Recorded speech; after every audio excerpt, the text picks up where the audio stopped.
Pretty cool. Hey, guys. Golly. Suppose you're wondering why I called this meeting. We're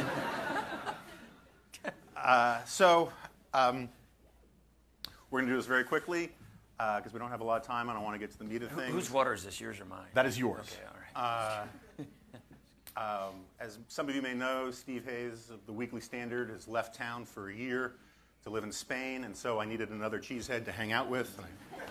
I picked this guy, and as Arthur Brooks is leaving the American Enterprise Institute as president, I thought we could really use another physical trainer, so we had him come here. So anyway, I'll spare you all the promotional plugs for my book. I will spare you all that sort of throat clearing, and as Henry VIII said to each of his wives, I won't keep you long. So, and he doesn't need an introduction. I'm Paul. Hi. Yeah. So I understand it's election season, midterms are coming up. You're going around for understandable reasons, touting how great the economy is doing, crediting it to the tax bill and other things, and pulling back regulations. Let's just stipulate, for the sake of argument, that the economy is doing great and that you deserve all of the credit, okay? Let's just stipulate. How's democracy doing? It's resilient.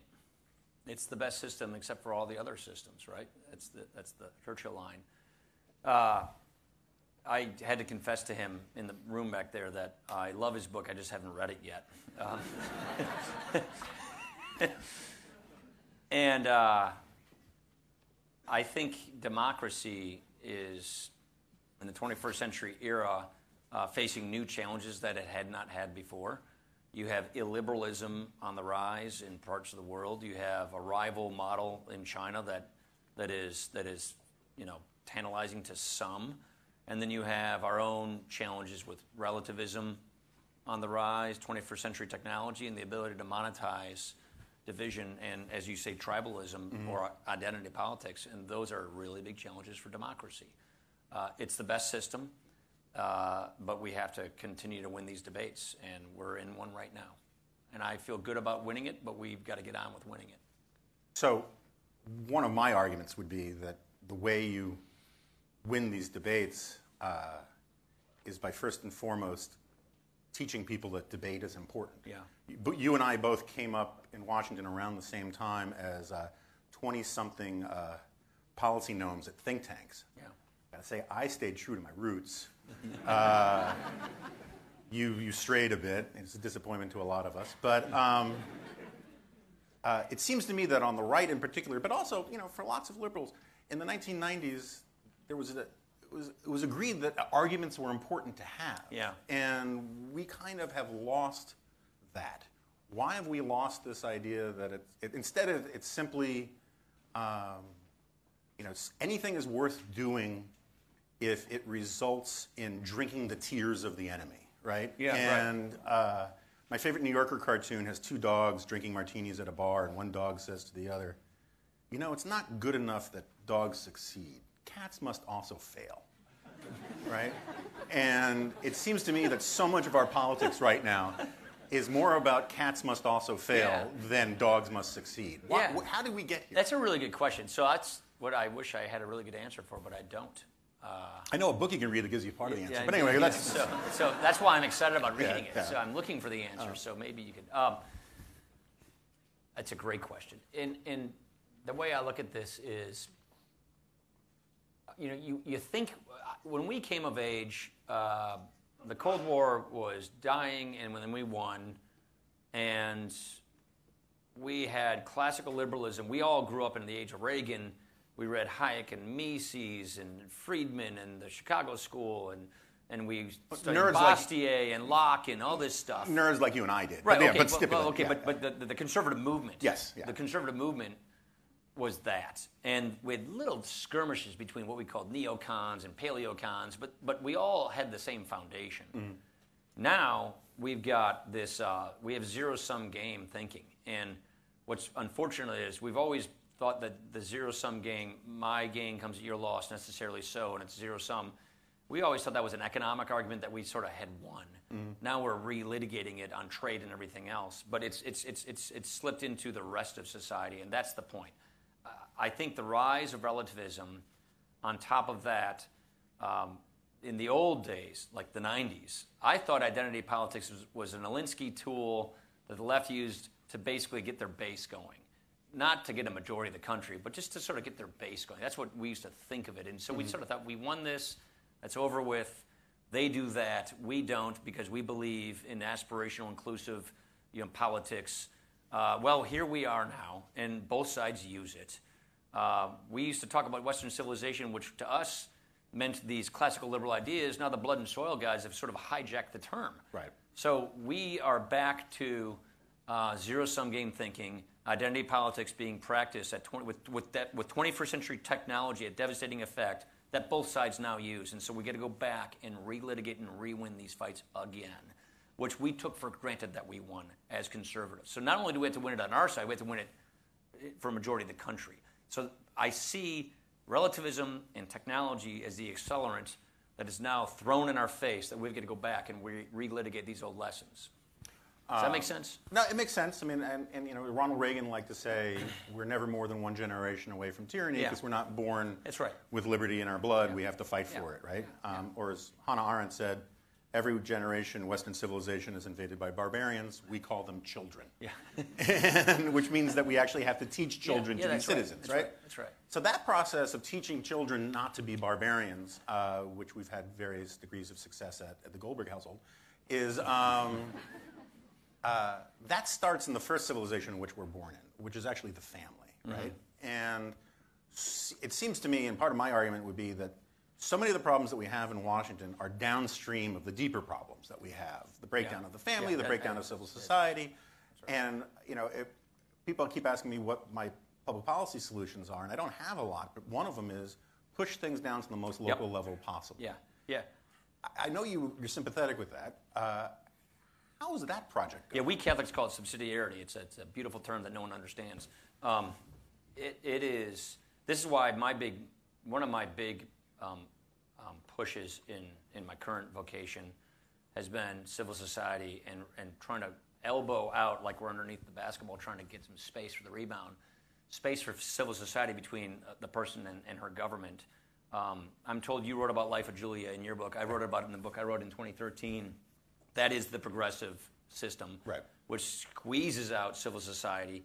And the problem is, on the right, if we don't watch ourselves, we're going to squeeze it out as well. And so what we have to do is go back and open up civil society, which means re-limit government so that civil society can take its rightful place as the center of our society, center of our community. And so civil society is a big term. It's family, it's community, it's church, it's everything. It's the space between ourselves and our government where we live our lives, where we use our minds to practice our vocations, to help others, and to go through the messiness of life where we enjoy being human. And that is getting crowded out ever so much because of illiberalism, because of progressivism, because of the Hegel-Weber administrative state crap, kind of seeped into our public policy. Are you trying to seduce me, Speaker Ryan? So with relativism, we've got a challenge as conservatives to go back and relitigate and reopen this space. The antidote is civil society. We all have our roles we play. Sure. For us, it's relimit government. That's why I believe in the agenda, the better way that we put through, which was to do just that, to try and open this space back up as much as we possibly can, so that those antibodies can come back and we can regrow the right stuff. So, I warned you that there was an elephant in the room that we couldn't avoid talking about, but we don't have to dwell on it. My own personal view is that, President Trump is not the cause of all of our problems, but there are a lot of aspects of his presidency. There are symptoms of a lot of our problems. Sure. As I try to keep telling people on the resistance sort of left, Donald Trump is not Hitler. Hitler could have repealed Obamacare.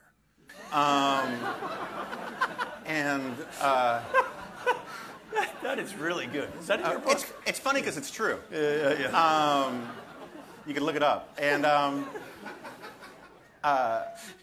But when you say that, we have to push things back to civil society, and I agree with that entirely. The more you give people a sense that they actually have power over their own lives and that they know the names of the powers that be rather than as abstractions, the better off our democracy will be. And you'll still have culture wars, but the winners will have to look the losers in the eye because they'll see them at the kids' soccer game and everything else. So I agree with all of that.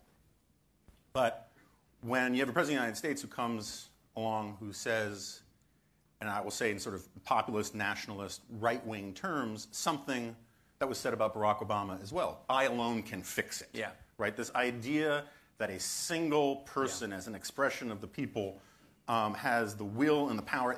The rhetoric of conservatives that we grew up reading was that the government was too powerful, that it was filled with too many smart people who want to meddle too much. The rhetoric of the current president is that the government was too weak and too stupid, which is a significant departure from normal conservative rhetoric. If we're going to have these arguments, how do we deal with some of the arguments that we get coming out of Yeah, I mean, so I would use different arguments if I were in that job, but what can I do as Speaker of the House or a guy in Congress? Pass the policies that actually advance our principles. Show the principles, again, work, so that we can have fresh evidence of our principles, but more importantly, advance what we believe is limiting government. Take a look at the fact that we got 17 very important regulatory reform bills in law which limit the administrative state. Mm-hmm. Take a look at the economic agenda, the national security agenda, the things that we all believe in, so that A, we have evidence that our principles put into policies work. We have new evidence of that. That's important to win and relitigate these debates, but also I think it's important that we kind of return power back to individuals and communities, which is what our agenda is doing, irrespective of populist rhetoric that's out there. But there is this. So I agree with you. Edmund Burke said, "Example is the school of mankind, and he'll learn it no other." Sometimes you have to show people; you can't just tell people. Yeah, little platoons. And so, but at the same time, you alluded to this earlier about how we used to think identity politics was this fundamentally left-wing thing, right? And now there are big chunks of the sort of comment section right, for want of a better term, who are practicing a kind of identity politics for white people. Yeah. And it takes different forms. Many of them, I think, pernicious. Some just sort of silly. What can and should we do to actually push back on this? Yeah, I think just intellectually do everything you can to defeat it. The alt-right is whatever I didn't know what the alt-right was until I had a primary opponent who claimed to be from the alt-right. These things give rise with different labels, but it is that. Right. And it is identity politics. It's antithetical to what we believe. And it's a hijacking of our terms. Just like the progressives hijacked the word liberalism, the blood and soil nationalists of the alt-right have hijacked things like Western civilization. Right. And so we have to go back and fight for our ground and re-win these ideas and marginalize these guys as best we can to the corners and show that these, not only, the problem we have is there's fresh evidence that stuff works. Mm-hmm. And like I said, politically? Politically it works. When you throw 21st century technology on there and then people can make money doing it, that is a problem. So we have to do a better job. And this is where I wish I had better answers. This is what I look forward to having some time to think about this stuff. Yeah. How do we get the core back? How do we get back classical liberalism, properly understood, in the 21st century so that we can relegate this stuff to the ash heap it belongs to, but unfortunately the ash heap kind of keeps coming back and growing. Right. Let's just get the ash heap growing so it's on the ash heap. That's the way I look at this stuff. But, I just think the right there are people who, they don't believe in classical liberalism if they believe in this kind of white identity politics. Right. That is not conservatism. That is racism. That is nationalism. That is not what we believe in. That is not the founding vision. That is not the founder's creed. That is not natural rights. That is not natural law. So what do we have to do? We have to go back and reteach and relitigate and relearn and re-expose people to these concepts. That's the way I see it. I would also just, for the sake of argument, not absolutely argument, just to assert it, say that one of the reasons you get this is because of the erosion of civil society. Yes. That when Absolutely. people no longer feel that the communities they live in are actual communities where they're respected or loved or welcome or whatever, they retreat to virtual communities, which are not remotely as satisfying. And the problem with places like Facebook, which has a lot of great things going for it, it's great for keeping up with old friends, it's not great for creating new communities. Oh, and you can make money off of all the bad stuff. You can Right. make money off of all the dark emotions within people. But you also get people telling you, rather than disagreeing with you, you self-select and find people who already agree with Yeah. everything you're doing and actually encourage you to spiral out Yeah, even Leopold and I further. were just talking about this in the car on the way over here. The math is part of our enemy right now. What is that? It's algorithms on websites and cable news that are basically saying, in order to survive this business model, hits, clicks, and ratings, you better project back to people what they want. Right. So you have these algorithms that are basically pulling us off into our corners, into our enclaves, seeing the other side as the enemy, and there goes civility and civil society. That is a huge challenge that we have. All the more reason why we're going to have to come up with better ways of rebranding, reclaiming, and reselling and retelling the story of natural law, natural rights, this beautiful thing that we have. You call it the miracle? Mm-hmm. Absolutely. And I promise to read the book to understand exactly. The important thing is that you buy it, really. Yeah. It's already been done, yeah.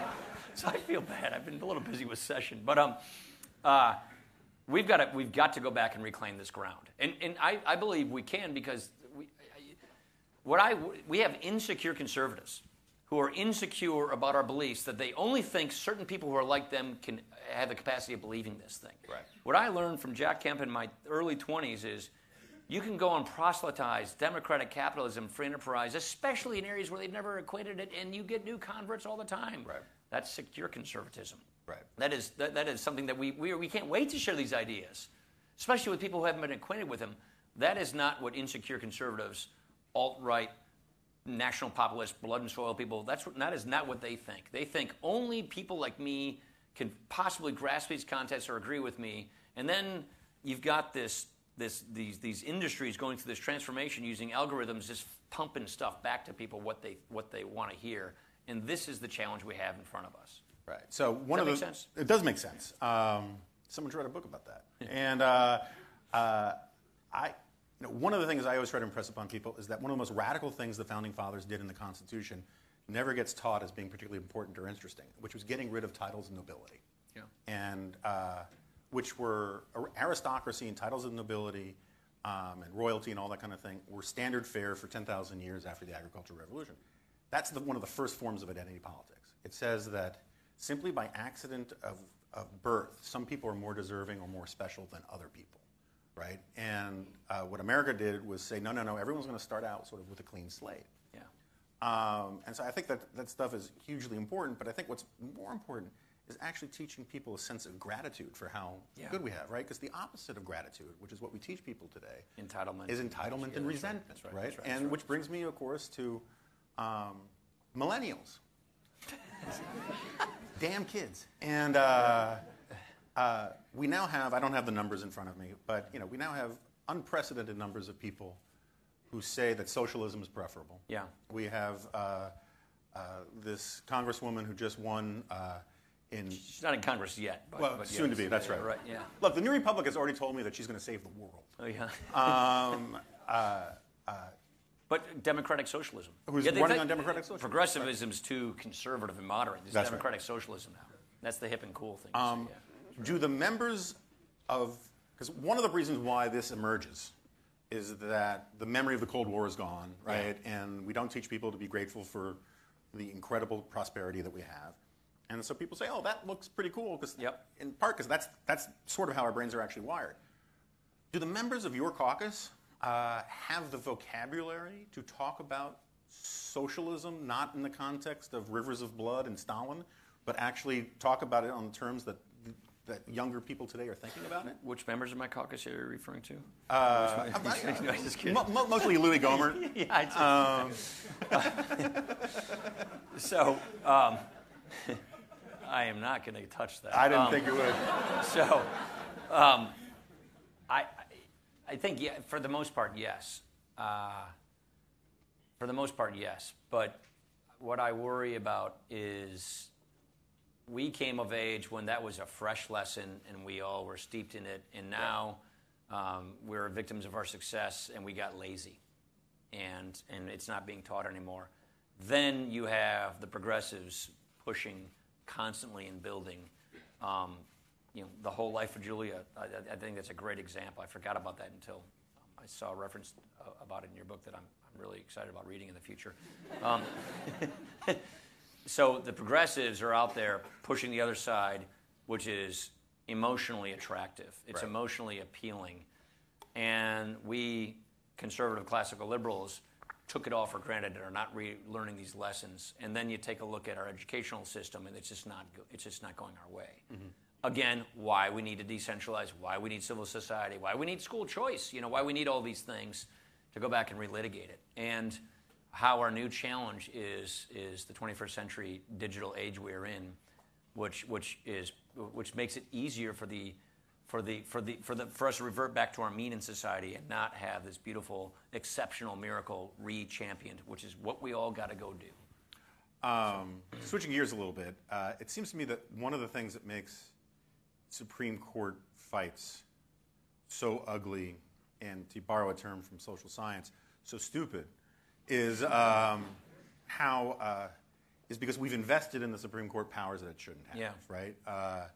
If one of 9 justices basically has more power than Congress to do all sorts of things, of course we're going to treat it as a legislative branch, and of course we're going to spend money on it like it's a political campaign. Yeah, right. Do you think that Judge Kavanaugh, I was about to call him Justice,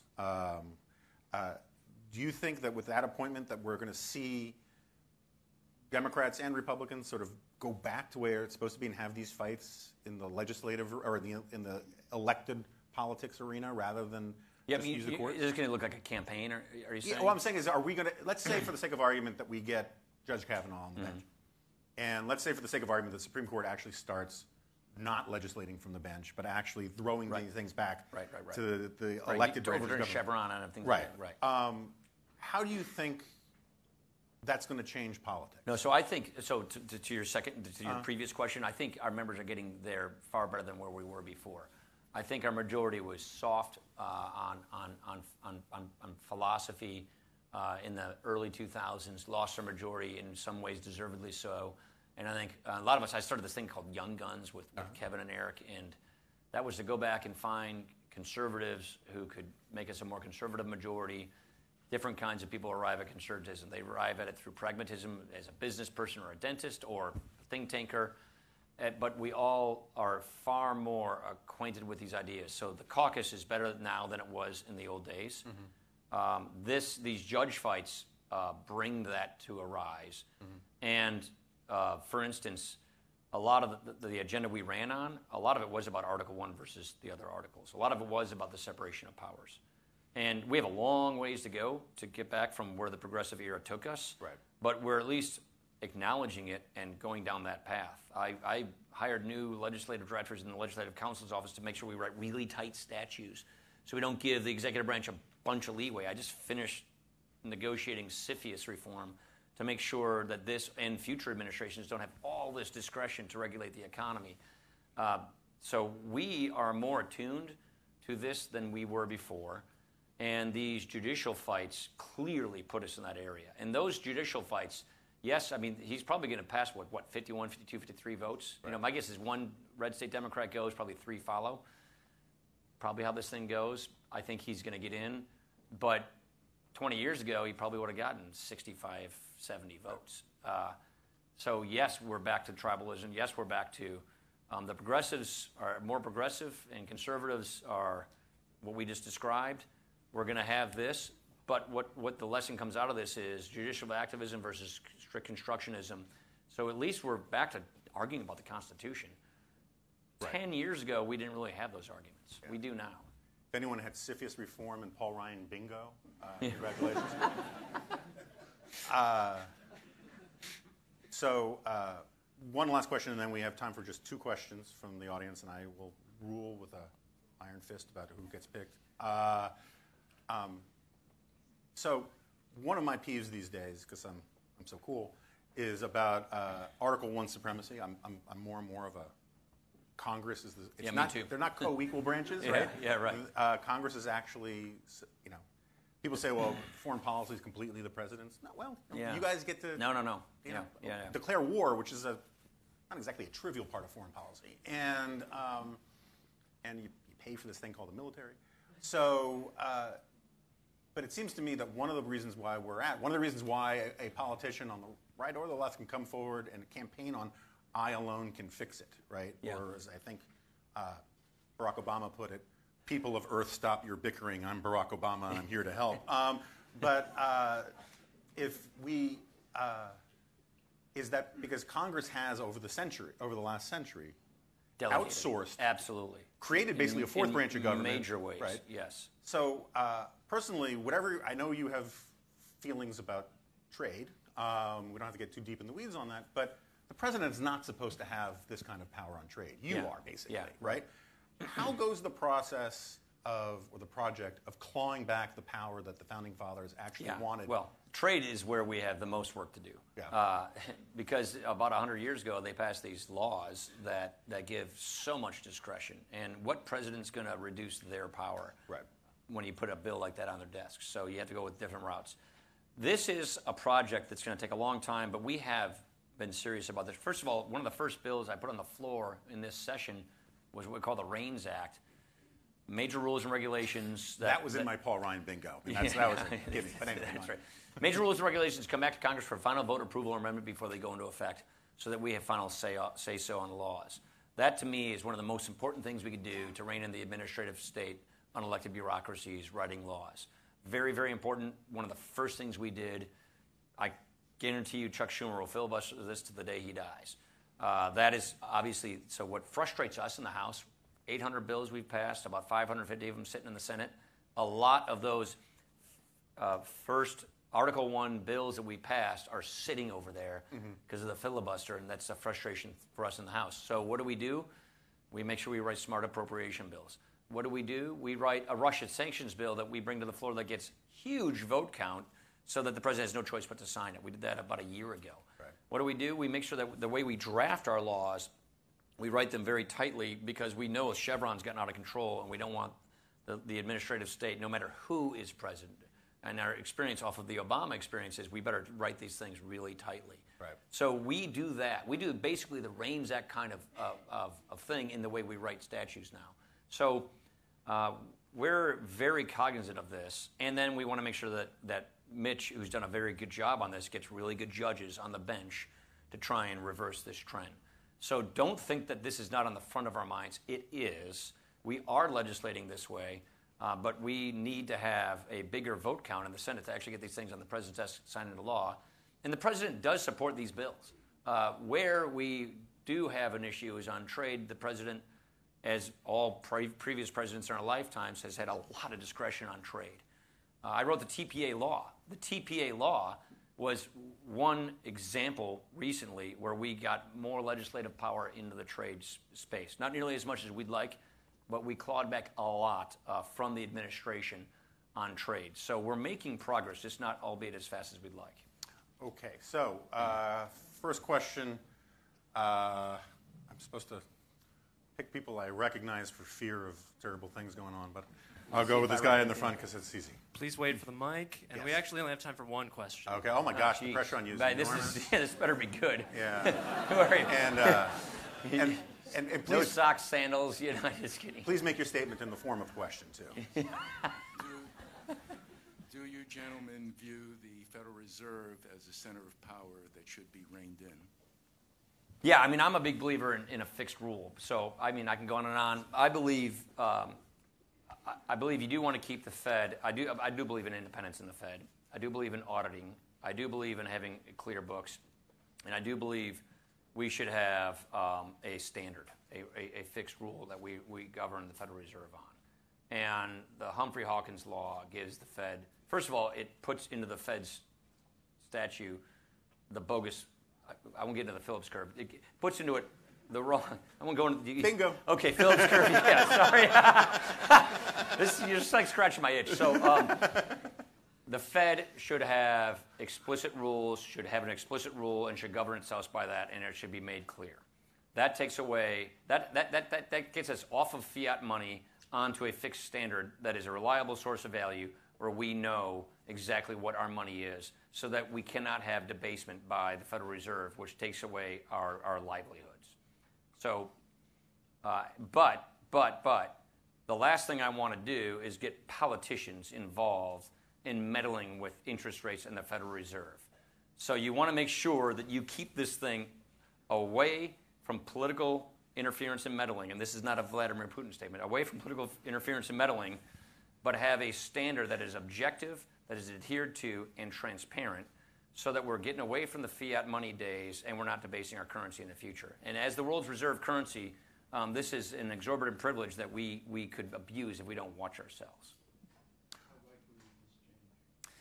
We passed this bill as well. We actually passed, so Bill Huizenga from the Financial Services Committee, along with Jeb Hensling, have passed legislation, a bill that says the Fed has to put out this kind of rule and has more transparency. So the House has actually acted on these rules, rewriting Humphrey Hawkins, which is the statute that governs the Fed.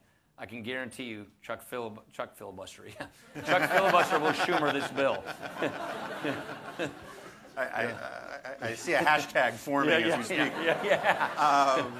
Anyway, I want to thank the speaker. He had very tight time. We wanted to have a longer conversation, but this is what we could work out because of really my pressing schedule. And one thing I do ask is that everybody stay in the seats or where they are until the speaker goes, and then I'll talk for another hour and a half on the book. No, but I want to thank everybody. Join me in making sure we all read his book. All right. There you go. This is the pitch. All right. Thanks. Hey, thank you. Yeah. I hope this is what. Yeah.